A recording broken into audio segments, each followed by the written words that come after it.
Sorry. Hi, I'm Timothy Rawls. I'm the editor-in-chief of Gaycation magazine. There you go. Thank you. This is an intimate affair, and I'm really nervous on stage. So if Let's give him a round of applause. let me. I'm a writer, not a speaker, but go ahead.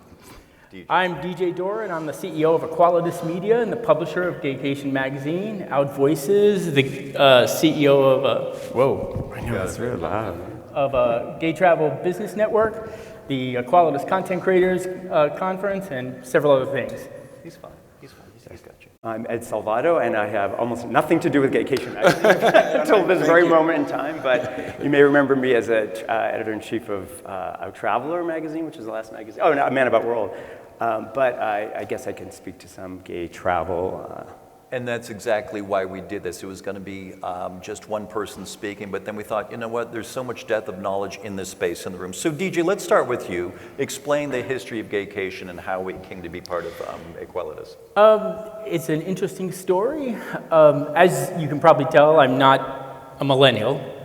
And so a few years ago in 2014, my husband and I, Joe, is in the blue shirt over there on the right. Raise your hand, Joe. Yeah, that one. We were looking for ourselves to be represented in gay media, especially travel media, and we didn't see it, right? Everybody was young, they had piercings, blue hair, tattoos, 3% body fat, and all of that. And I said to Joe, I said, let's create a magazine. I want to create a magazine that is specifically for the discernible traveler that is interested in travel, not in getting laid, not in going to parties, but travel, the practical things. And the reason why this happened was we went to a hotel and checked into the hotel, my husband and I, and the front desk clerk, and I'm sure a lot of people may or may not have experienced this, but they said, would you like 2 queen beds? And I said, no, I want a king-size bed. And there was an awkward silence. And I looked at the guy, and I wanted to say something, but I waited for it to process. And then they gave us the room with a king-size bed. And I thought to myself, I want to know about this, especially when I travel outside of the United States. I want to know where we're welcome, where we can feel safe. And I want to know the practical ins and outs of LGBT travel and the things that matter to us that really don't matter to the general travel public, because I'm certain that they don't have to deal with that. And so I said, let's create a magazine. So I read all of the gay travel magazines, and I said, no, we want to do something different. And we created Gaycation magazine, because that's what we do. We go on Gaycation. So what's the difference? How's it different? The biggest difference in this magazine, this magazine is about travel and the experience of travel and the practical uses of travel. And Tim and I have had many, many discussions, right, Tim? Yes. About creating a magazine that is a resource and a tool for gay travelers, not just pretty pictures. And I'll leave it at this, David. When you read a travel magazine currently, they are talking at you. You're looking at somebody's fabulous life and what they're doing and how they're doing it. But they don't show you how you are represented. So we wanted to create something that says, listen, we're going to talk with you. We're going to take you with us, and we're going to show you how to travel, how to plan, how to pack, how to experience, how to be safe, what to look for, what to avoid, and look at the other side of that. And then the last part of that is, listen, I'm 61 years old, right? When we go on vacation, I don't have to stay at a hostel. I don't have to save up all year to go to 3 parties. We want the experience. We want to stay in a nice hotel. We want to experience the destination that we're traveling to, and we want to know the facts. I want to know. Now, I'm going to tell you one last thing, and then I'll yield the floor, and that is when this came up with my husband, we were talking about going to Morocco, right? Who doesn't want to go to Morocco? So we were talking about that, and I said, Joe said to me, he says, is Morocco gay-friendly? With all the content out there, do you think that would be a known fact? That's a basic fact, right? So I thought to myself, you know what? I've traveled the world. I was a pilot in the Air Force for 23 years. I've seen the world, and my thought is, I really don't know anything about Morocco, whether or not I could go there. And I hesitated to even research tickets to go there because I didn't even know where to begin. Like, so okay, what was the answer? Was it gay-friendly? It is not gay friendly, Okay. but you can be gay and travel there, but you have to make certain adjustments. You have to make certain concessions, and if you're willing to do that, you can travel to a non-friendly, especially a governmental sanctioned non-friendly LGBT country, right? Okay, so Gaycation, you wanted to be not aspirational but experiential, correct? Yes. It's not looking at someone saying, oh, that's a lovely life I'll never live. Right. This is the life I'm leading. This is the place I'm going. It leads me to my next question, and I want Tim to answer this first, but I want you both, particularly you, Ed, to answer this one, because I'm going to ask Carson this question today, too. People talk about gay travel all the time like they know what it means. Like, what is gay travel? Is gay travel P-Town and Key West and San Francisco and New York? Or is gay travel gay people traveling, right? So, because I think that can be bifurcated in a very clear way. But Tim, give us some of your thoughts on what you think gay travel is as the editor of Gaycation magazine. Thank you, and thank you for the support here. I appreciate it. And that's a really good question. I think one of the things that I want to identify Gaycation magazine is we're all human beings, but we want to be humans doing too. So when you book when you're thinking about travel and you're LGBTQIA, there's San Francisco, there's P-Town, but there's an investigative part of that when you're going to a non sort of gay recognized destination, and that boils down to hotel bookings, areas, and it's all doable. When I first started as editor-in-chief here, Maren Johns, I love her, gave me advice and said, ask about gay weddings. If the venue does gay weddings, because you can't really go into a business these days and go, are you gay friendly? Because everyone's gay friendly. I mean, unless you're in a bucolic country area, But if you go to a destination and you say, do you have gay weddings? And they say yes, then you can work with that. And as far as food, people want to do food and dining. I feel like there's a nuance in travel and Gaycation. We want to bring all that information to people on a personal level and an investigative level. If that makes sense. Gotcha. Ed, jump on that question. Yeah, for me. What is gay travel? What is gay travel? It's like I should pose that to my students. It's a super interesting, huge question in a sense. But let's go into our Wayback Machine, right? So if you go way, way back, queer people have always existed. Queer people have always noticed I'm really different from the people around me. I might not really be comfortable actually saying anything about that, but maybe I can find someone else somewhere else that seems like me. So this idea of travel innately for gay people, it's sort of intrinsic in our makeup. We want to travel. We want to meet people who are like ourselves elsewhere. So that's one little piece of it, right? I think. Let me push you Go on ahead. that. Like ourselves as in they like boys too, or It's like just ourselves I'm as in queer, we I'm understand? Or different, girls. I think that's part of it, right? So when you do that, but then the Wayback Machine, let's move forward up to the 50s and 60s when gay people started to be able to be a little bit more out, a little bit more live their lives kind of in big cities for the most part.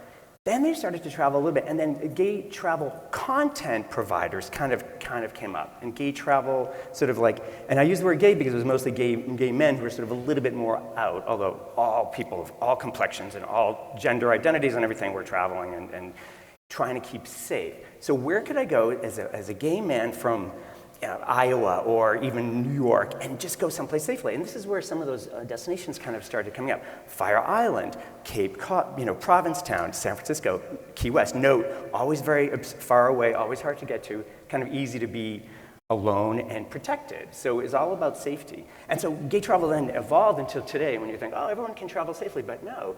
DJ checks into a hotel and he gets what? You want 2 men in 1 bed? Doesn't make any sense. So sort of gay travel continues to be important. It continues to be something to grapple with. And it continues to be something straight people don't necessarily have to think about because when they make travel decisions, it's assumed they'll be with an opposite gender partner, possibly even children, and there's no issue involved there. So the question of is Morocco gay friendly is super nuanced and super difficult to address. If you look at the countries, if you look at ILGA's listings of where homosexuality is criminalized, that's one of the countries where it's criminalized technically, like Saudi Arabia or Iran. However, the king is gay. It's a known fact. He's, I know we're not supposed to say it, but I'm saying it. I'm a journalist. I can say it. And so you go there and you have a super comfortable time. You might not like bounce down the street holding your partner's hands, but queer people are very welcome there. Remember, there's a whole French mentality there too. So Morocco's a little complicated, right? Yes. So it's a huge question, but the bottom line is it's important for straight travel providers to understand what gay people, queer people's concerns are, what their needs are, and what their behaviors are when they travel. So you can just welcome two women together and who have one bed on the reservation, reconfirm the reservation, and check them in. So your answer is it's about awareness on behalf of those providing travel goods and services. That's the best answer for marketing people. That's a good one. So let me just give you a little anecdote. This happened last night when I was checking in at the hotel here. There were these two guys, and clearly, I mean, I'm using my gaydar to say they were just like bros. They were in Vegas for the weekend. They were just here to have a good time, and they got to the check-in, and to their mortification, they realized the rate they got was a 1 king bed, right? And then the kid behind the desk had to ask them, so are you guys cool with 1 bed? And to watch that conversation take place was really interesting because for a gay couple, it would be like no problem at all. But to spin the table all the way back around to watch these two dudes who, in my estimation, again, I'm just putting my spin on it, who were not gay, who were totally straight, have that discussion, a really uncomfortable discussion for them to have in public in front of a girl and a long line of people who are waiting to check in. But that's an interesting talk. When you said the king is gay, it made me think, yeah, that king bed seemed kind of gay last night. DJ, back to you on the question of gay travel as succinctly as you can. Do you see anything else emerging here, or have we covered it? What are you laughing at, Julie, from Cedar Rapids? Succinctly.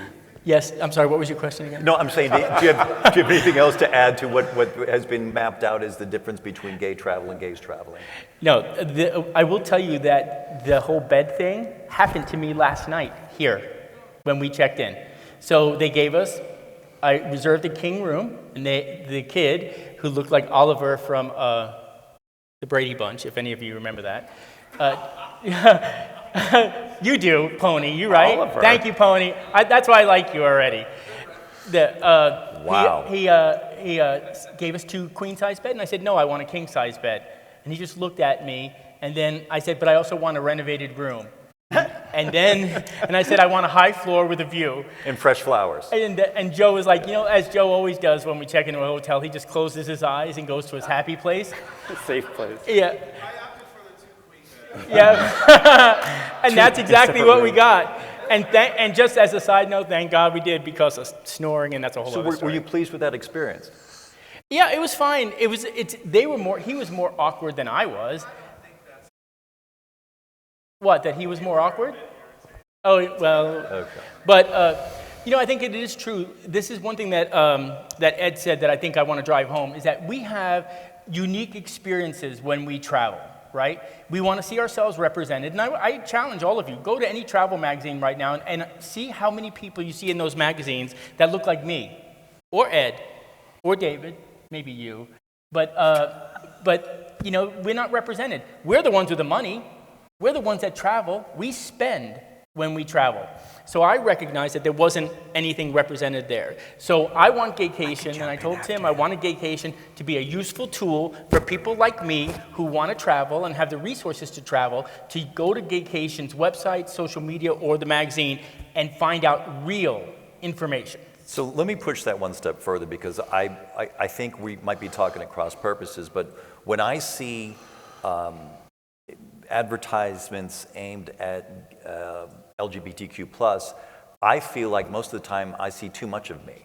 I see too much of a white guy of a certain level of income and whatever, and I don't see that level of diversity, particularly from the people of color, or even it's the entire rainbow, the panoply of what could be. I see too much of me, and that's something I think that we talk about.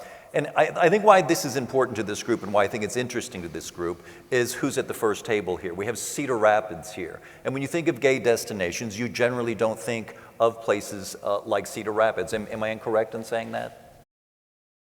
Right. Except for that person in the red hair, in the leopard print. Ginger. That person. is changing the dynamic for Cedar Rapids. But that's why I think this conversation is important. So you go to Key West, you go to P-Town, you go to any Ogunquit, it's funny though, they're all on the coast and they're almost all on water. That's another whole conversation, San Francisco, et cetera. But to have Cedar Rapids here, and to have that emergence of trying to develop a truly authentic gay destination, which brings me to the next question, and this is for Gaycation and for this group here. That, a lot of destinations, and I've seen it, I think we've all seen it, get accused of pink washing, of saying, hey, we're going to advertise gay during Pride Week, and we're going to have a version of our logo that has the rainbow in it, and then the other 360, 50, whatever days, I'm not good with math, we're back to our regular programming. How do you navigate that in terms of coverage for destinations that want coverage so desperately and they want to be seen as gay friendly and gay welcoming, and whether or not they have the bona fides to say they are welcoming? To say they're doing that, or even one step further. I've seen a lot of gay advertisements toward the LGBTQ plus crowd, and I know these destinations, and I look at the ad and I know the destination, and that delta, that daylight between what they're advertising they are and what the experience really is a very difficult bridge to get. And start with you, because you're a professor of this. It's what you do. Yeah, no, and it's also what I did for years at advising destinations, and hospitality providers and brands to be authentically LGBTQ welcoming. And it takes a lot of hard work. And I think there's some really good examples in this room. Miami, Puerto Rico, I'm not sure if Fort Lauderdale's here, or New York City. They're the ones who are doing the hard work. They're doing the work the other 364 days. I say, and Mara and I will talk about this a little bit later, pride is a tactic, it's not a strategy. It may be good. I think use pride to support your employees, your staff, and your customers, and that's it. Don't try to make a big mark because IBM is spending $1 million on pride. You're never going to be able to make it. Say that again. Pride is a tactic, not a pride strategy. Is a tactic, not a strategy. It's, and most people, it's sort of like Black History Month is February, the shortest, darkest, coldest month of the year in the Northeast. Right? So it's like, thanks. I'm sure Black people are like, thanks for February. But so we have June, right? And that's great. But queer people are so busy being gay during Pride. They're not worrying about your destination. They're not worrying about making decisions. They just want to have their fun. So target them the other 364 days with other. Be consistent. Do what Discover Puerto Rico does. Do what New York City does. Fort Lauderdale, Miami is. Talk to your partners. How do you provide hospitality training? How do you empower people so that DJ and us, all of us here, don't go up to a counter, and it's not the young person's fault that they're checking in. They don't know any better without training. So we're doing them a disservice by not training them. The training boils down to this: don't make assumptions about someone in front of you based on the perceived relationship you have of them or the perceived gender. So these two men together, doesn't matter if they're queer or not queer. There's a reservation, just reconfirm. We have you down for a king bed. Nope, that's wrong. Okay, 2 queens, done. Why is it a big deal? Why are we concerning ourselves with someone's potential sexuality? It's irrelevant for great hospitality training. And let me keep going down the row here. So let's say in your Gaycation magazine or in Equalitas anywhere, you get an ad from a destination for LGBTQ+, and it's aimed directly at them, and you just sense it smacks of insincerity or inauthenticity. Do you approach them on that, or you just take the ad and run it? I would probably call them out on it, and I would probably do some investigation as my due diligence to see where they fall and their level of support in the community. I mean, it could be something, it could be a educational moment for them. Certainly one for us and certainly one for the reader. But yeah, I would question it, and then of course DJ and I would powwow and see where we go from there. DJ? I'd like to address that from a business perspective. From a business perspective, if I see inauthenticity in an ad campaign, I'm going to call them out and say, listen, our community, first thing they do is they're going to go to your social media and your website to see what your footprint is, to see if you're just grabbing pink dollars or if you actually do support, especially during Pride, if you actually do support the gay community. Second thing is representation, right? We want to see diversity. That goes back to your statement, David, about, listen, there's a whole bunch of white people making a lot of different things. Granted, we've been at the forefront of things for so long. Now we're seeing a big push for more diversity, and we want to see greater representation. Gaycation magazine, by the way, years ago, was the very first gay travel magazine to have 2 African-American gay couples holding hands on the front cover, right? Which at the time was like this big, bold thing. And I was like, screw it, let's just do it. And I think that as a business person, we have to set that tone. Sure. We have to lead that, Okay. right? And have the example. And our editorial has to reflect that, and our advertising that we have in the magazine has to show it. Okay. One step further, let me ask you this, and this happened to me. 2 years ago, I had the great fortune of going to Egypt, and I did a lot of things in Egypt, and I traveled the Nile, and it was one of my bucket list things. And I came back, and I mentioned that at a party, and I got, I flew into some airspace for some people who thought I shouldn't have gone to Egypt because of their stance on gay rights, and well, the fact that it's a really ugly scene when it comes to. But in Egypt, it was very interesting. The Egyptians who I met told me, it's not illegal for you to be gay, it's illegal for us. That visitors can do anything they want in this country, but the locals can't.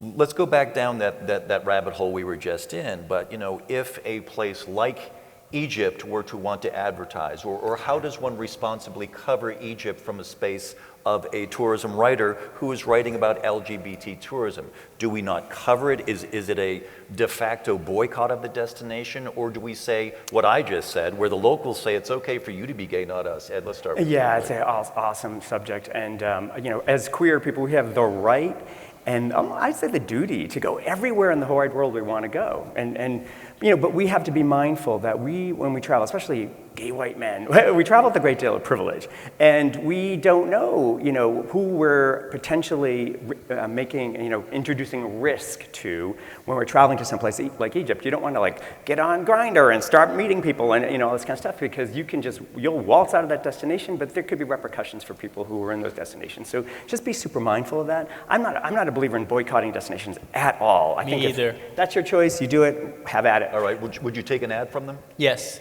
You would take a gay ad Egypt from would Egypt? never I would. advertise. No, but I'm just saying, this is hypothetical, but you would have no problem. I would have no problem with that. The reason being, I don't believe boycotts are effective. I think that we need to be represented and be seen. And I think that when you boycott, you basically cut off the pipeline to be seen. And I just don't see as that as being productive or effective. I don't see an example. I won't give them a discount though. Yeah. I won't do that. So I will make it up in a different way, but no, I would take the ad. What about hotels in Egypt? Maybe there's, I just don't see that issue coming up. I got you. Yeah. No, it's a curious thing because there are destinations. Someone on the stage, I forget who it was, said earlier, every place is gay friendly. And little things like that get stuck in my head. Like even within this country, I know I understood the sentiment. I'm not holding someone to the carpet on it, but I understood the sentiment of it, and that we have come a long way. But even within this country, there are places where I think we've been, where we just don't feel as welcome or as open or as gay as you can be in places like Las Vegas or places like insert name of any of those other destinations. Even here, I love Las Vegas, but would you really want to be out on the strip at 2 a.m. with a bunch of bachelor party guys drunk and everything? You're not going to be holding your partner's hand walking down the street in that situation. You have to be situationally aware. I think we as queer people have always been aware of that. And that's regardless whether you're gay or straight. It's just being context aware. Right? Yeah. Okay. Right. Fair enough. Let me spin out of this real quick. What is the frequency of publication of Gaycation magazine? 4 times a year. Okay, and it's quarterly. What is the print? What's the circulation? About 50,000. Okay. But really, where most of our traffic is on our website and social media. And Equalitas is committed to accelerating the transition of our company from print to digital. So that's what we're doing from now until the end of the year. Do you see a point where you don't do any print at all? Yes. You do. How far in the future do you see that? Probably 2022. Now, I reserve the right to change that. Listen, we're in the middle of a pandemic. This is the Wild West. And everybody's just trying to survive. The era of picking up free publications at bars and restaurants has been severely impacted by the fact that nobody's going to bars or restaurants. And so our circulation has taken a huge hit, and our print revenue has taken a severe hit. And I'm telling this fully transparent, just like any publisher who is telling the truth will tell you. But the thing is, on our digital platforms, we're seeing explosive growth. And by the way, I'm going to just throw this little teaser out there. My talk tomorrow morning at 9 a.m., the title of it is The Oliver Twist Syndrome, How to Recognize It and Avoid It. What? I'm sorry, what Is it a syndrome? different Oliver? What? What syndrome? It's Oliver Twist syndrome. Oliver Twist. I How many called Olivers it. in And we're this going to talk about how to get advertising dollars, how to survive in this market, and why and how us as the LGBT travel community Yep. can sort of retrain ourselves to stop accepting crumbs, please sir, can I have some more, at Pride, and then be ignored for the other 11 months, But right? let me, I just want to circle back around to this print versus digital thing again. What was the highest frequency of publication in print for Gaycation? Was it always quarterly? No, it was monthly, It was monthly until when? until last year. Last year, at the beginning of the pandemic, Okay. they were mainly free publications, and nobody would accept them. Right. Nobody was reading them. So I was, just from a business analytical standpoint, you look at the cost of printing, the cost of distribution, and you're like, I can't really take your money for advertising because nobody's reading your ad. But on our digital platforms, we can track through Google Analytics who is seeing what. So this touches on something that Ed, you and I talked about this once, and a couple other folks, but in speaking with my nephews and my nieces and people half my age and less, back in the day when you picked up a magazine or you picked up a newspaper, there was a hierarchy of information. There was a front page story, and it told you this is most important, and then the A section, the B section, C section. In the digital age, we're coming to this place where any story online has the same weight of any other story online. There's an entire generation who's growing up having never known the idea that there was a hierarchy of information within a publication, right? So we're in this space now where you would have a cover story on your magazine, and there might be a little throwaway item on something, what to pack when you're going to something, whatever. Do you first of all, do you agree with what I'm talking about? And do you see how this is going to inform what you cover and how much you cover of it moving forward? So let me just ask you, and this is a small group, how many of you have iPhones? How many of you have iPads? How many of you have magazines? Right? I'm a pilot, so I get these flying magazines. They sit on my desk. I don't read them because I read them online. I read it on my iPad because not only do they offer print, but they offer a digital version. So for convenience, I can take my AOPA Pilot magazine on the airplane and read it on my iPad. I can flip through just like that, just like it's a book. I can adjust the lighting so I can see it better because now I have to wear glasses. So to me, it's print, the cost of print, and the cost of distribution, and the cost of production, the cost of printing, the cost of writers, and all of that, for a 6 to 10% margin, right? Give or take. It's worse now in the pandemic. But I can take the content on a digital scale, and I can manipulate it. Our advertisers can change their ad on a daily basis. Right. They can manipulate what they want to say at any given time, and our cost is still manageable. Not only that, I can geo-target, I can geo-fence where that content is being seen. I can give them those data analytical points that show exactly where their content is being read and how effective it is. Will you change the length of the stories? There is a sweet spot, but I think, I forget what the number was. Is it 1,000 words, Joe? It's 600. Yeah, 750 words. By the way, here's a fun fact that, so Rebel Mouse, which is one of the top technology companies in the country, founded and run by transgender CEO Andrea Brianna, they are redesigning our Outvoices websites, right? And they're going to host our websites. And so here's a fun fact. The average person that goes to a website, you have 1.3 seconds to grab their attention and keep them hooked. Can I jump? 1.3 seconds. I was going to riff off that and say, a little bit to what Matt was saying earlier, and that, so I think there's a good and bad to this new paradigm that you're discussing. So how do you capture people's attention in that 1.3 seconds? It's like catchy headlines and, clickbait and all this kind of stuff. So I feel like that's kind of like, it's like popcorn, like you just want to eat it. But there's a lot of meaningful stories to be told, and I think if you're going to have these stories, and I think as a destination like Iowa, Cedar Rapids, you have to tell a story. And then that's when you combine the wonderful technology that's available to get these stories told and shared, and then generate conversations around those stories. That's how you get in people's heads, because every day you walk around, there's 4,000 to 7,000 marketing messages that assault you, right, every day. And so how do you cut through that? And how do you get people to like engage with your content and then hopefully then plan a trip to your destination? So let me skip to Tim on this, the editor here. Tim, if print never really talked back, there was no conversation, it was on a page, there might have conversation spun off online. If we are moving toward a place where, according to DJ, we're going to be without print, it's going to be online, which is an interactive space by its very nature. Is that going to change how you approach both content and editing a piece? I mean, is it going to change the voice? Are you going to approach directly? Can you talk through, like, spitball a little bit, how that might change what you do? If I'm understanding you correctly, yes and no. I think the attention span for most people reading, he's right. You've got to catch that. Most people just read the headline and they click like or dislike or thumbs down. Most people have an opinion on a headline. Whether you capture them and they go into it, then their attention span gets a little bit longer. And if it's an interesting story, it gets longer still. So it just depends on what you're writing about. It depends on how you're feeling that day. And let me just say, the stories and stuff come from you guys. Like I can't travel everywhere. DJ can't travel everywhere.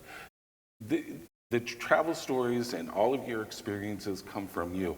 Like you were talking about Egypt. I mean, there's a story there. And whether he does an advertising thing or not, that story needs to be told. And whether it's in 750 words or it's 1,000 words, it's still there. And it's still content for someone who may be thinking about going there to make up their mind. And we want to be a part of that decision. We want to be what you look for when you're thinking about going on a vacation, a gaycation, a staycation, a straightcation, whatever. We want to be there. You know what I mean? I'm copywriting that. Straightcation is And I hope that answered your question. Yeah, no, I want to add something to what Tim said that I think is important for Gaycation. And the other thing is trusted content, right? So there's a difference between aggregated content where everybody's sharing the same story and they rewrite it or they tweak it and they what have you. Gaycation is original content, right? We're writing it, it's ours, we can control it, we can make sure, we can fact check it, and so forth and so on. And I think that's most important, is we have to earn the trust of the readership, right? That we're providing content that they can rely on, that is truthful, and that is accurate. I want to add one other thing really quick about Gaycation. And this is going to be part of my talk tomorrow, but Cedar Rapids is a case study. I like how you plugged your talk tomorrow twice already. That's yes, good. Hey, because I want to prepare that's you. Marketing, baby. Because Gaycation focuses not on Provincetown and Key West, by the way, I love Key West. Hi, Pony. Tell everybody loves Key West. But those are the known destinations. But what about the unknown? What about the small, off the beaten path destinations that really are making an effort and not just providing lip service, Right. providing money? And that is where Cedar Rapids is surprising their competitors by putting dollars behind their effort, right? Because everybody wants us to come there. We drink a lot, we eat a lot, we spend a lot when we go to your destination. So Cedar Rapids recognized that, and Julie approached me and said, you got to come to Cedar Rapids. And I was hesitant at first, and I won't give it away, but this is what Gaycation is Right. is you can read about Cedar Rapids, in addition to Key West and Provincetown and the others, but you can read about smaller off-the-beaten-path destinations that deserve to be explored. And a tier 2, I'll say a tier 2 destination, Julie. I don't know if you're tier 3 or tier 2, but Cedar Rapids is a tier 2 destination acting like a tier 1 destination. And the tier 1 destinations have had it good for many years. The pandemic has now demonstrated in clear and uncertain terms that you cannot sit on your laurels. You want us to come to your destination, you now have competitors like that fiery redhead at the head table. So since we're talking about destinations now, Joel, if you would put the beautiful park setting behind us, because I think it feels like a bucolic thing he does. I thought it was really great when we were setting up today. He puts this little gift behind us. And it brings me to a next portion of our conversation. There it is. Isn't that nice? Yeah. He animates it too. It goes forward. Yeah, it looked like it was. So in going places and let's there is a emerging and very pronounced chasm and not just in the LGBTQ plus community, the traveling community, but I think in the community in general. And it's something that we don't talk about very much. DJ, I was very impressed with you. You're a gay man of a certain age who said his age out loud twice already. But when we talk about the next generation of travelers, those who are 18 to 20, 21, 20, whatever it is right now, when we talk about what's happened to most, or in many destinations, how gay and lesbian clubs have been going by the wayside or consolidating or something because for a certain generation, this is your club right here, right? Everything you need is right here. You can find people like you sitting in this room or at McDonald's or wherever it is. In fact, I was talking with this guy once, and he was in his early 20s, and he said, I don't understand why a gay man would want to go into a room full of only other gay men. Because the competition would be crazy, and it would just, he couldn't wrap his mind around why that would be something that would be valuable of a certain time. And it got me thinking in a lot of different ways. Tell me about how you approach demographics. And Ed, we'll start with you because you deal with students on a daily basis, right, in this age group, and maybe you can speak to what I'm talking about. So wait, Bing, what is your specific question? The specific question is, do you see this chasm? Do you see this divergence? Are they going to travel differently? Are they even going to pick up Gaycation magazine? Is it important to them? Because in one sense, for the generation growing up now, it just all seems so natural that everyone behaves the same way. Sure. We've already seen this. I think we've talked about this a bit over the past even 20 years. And my observation was, and it's kind of being borne out by observation, is that everyone's gay friendly, everyone's connected, and we have all our girlfriends. We don't want to leave them behind, and we're not going to go to gay clubs. And then the girlfriends all start getting married, having kids, and the gays end up by themselves. Together again, going to clubs, or Fire Island, or Provincetown. And so there's always, I think, there will always be an urge for people, especially like within sub-communities, like queer women, queer men. What's the average age? You just came from Provincetown, right? It's shockingly young, because you think they're all like in their 50s and 60s and beyond, and there's definitely some of that, but it's shockingly young. So last year I met a group of guys who were celebrating someone's 35th birthday. They had 35 friends, 35 mostly gay male friends, 35 of them renting places for 1 week in P-Town. Think about how much money that costs in high season, where a room is $300, $400 a night, right? So I do think that... But that's 35. I'm talking about 21. Sure, and who do we want to market to? Do we want to market to like kids out of college with huge amount of debt? Yeah, we want to market to them when they're a little bit old and have a little bit more money. So relevant age is super important. But I do think that there's this young group, and they're more integrated, and they feel very comfortable with their gay brothers, straight brothers and sisters and friends, and that's awesome, and that'll move up. I think if a gay bar fails, why don't we just attribute it to bad marketing, right? Maybe they're not kind of understanding what the zeitgeist is and understanding what the needs of the potential customers are, right? I think we can't just say, oh, it's because of the phone. Well, the phone is a contributing factor. So I don't know. I don't think that the need for gay and lesbian-only spaces and events will ever go away. I do think they're always going to be with us, and I think people have to understand what the opportunities are, and they're going to be vastly different from the way they were when we were younger and needed these spaces because there were no other spaces. Got you. I will address something here that is fascinating. One of the companies that we own is an advertising agency, and when we talk to brands, and I say, why are you focusing on millennials? They have no money. They don't even buy houses. Their statistics show that they're not spending like we do. And the answer that I got recently was very interesting, and it said, listen, the millennials have not decided which brands they are going to support yet. You have. Right? So they don't need to target me. I've already chosen what kind of car I like, what kind of clothes I buy, what kind of vacations I go on, right? And I've already chosen those brands.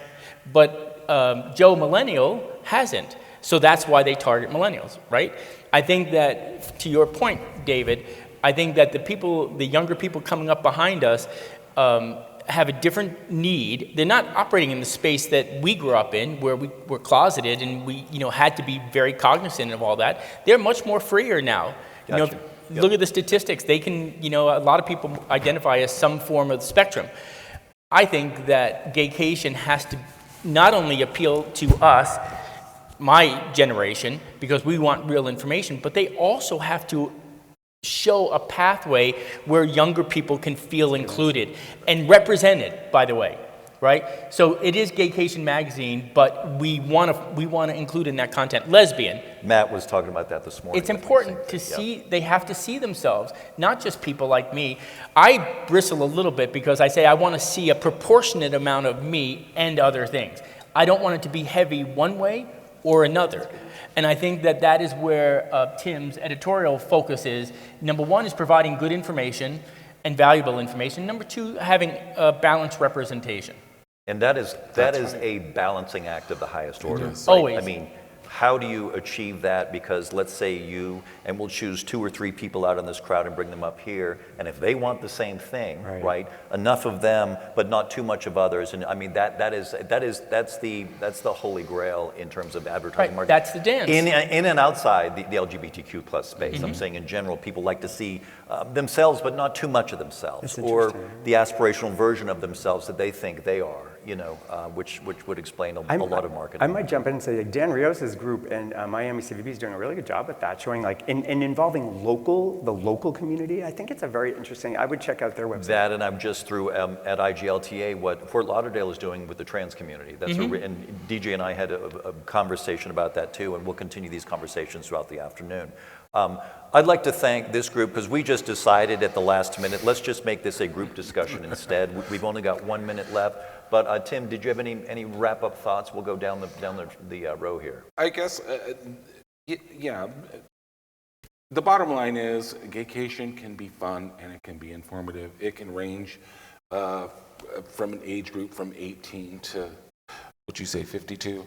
It can range. It can 62. I'm sorry. Listen, we're going to have a talk after this, privately. It can range, and hopefully I'm canceling my subscription. It doesn't apply to Totally. No, I understand what you're saying. Yeah. So as long as we can salt and pepper in these stories and make them informative, make them entertaining, get the reach, we've done our job. And by salt and pepper, he didn't mean anything, by the way. Hey. Right, okay. Thank you, George Clooney, by the way. 2 seconds, we're wrapping up. We got 20 seconds. Oh, left. 2 I'll seconds. give you 5. Listen, Gaycation magazine is a magazine for everyone. Gaycation Travel Show with Ravi Roth is awesome. And the Gaycation Travel Podcast. All 3 of those things are about promoting a positive image of LGBTQ travelers. And I'll say thank you, everyone. Thank you. Thank you. And come at 2:30 for me and Marin. And I want to know who Oliver is. Who? Oliver. You Oliver, mentioned Oliver twice. Oliver, the cousin, Oliver Twist, Charles Dickens. That I know. But Oliver is, for those of us like Pony and I'm looking right at you, Pony, is you watch the Brady Bunch, and it was like this weird cousin that just showed up with round glasses. It was the jump the shark of the Brady Bunch, but talk to them during break. Cousin Oliver, Google Please it. give it up for Tim and DJ and Ed. Thank you very much for being here, guys. Thank you. Thank you, David.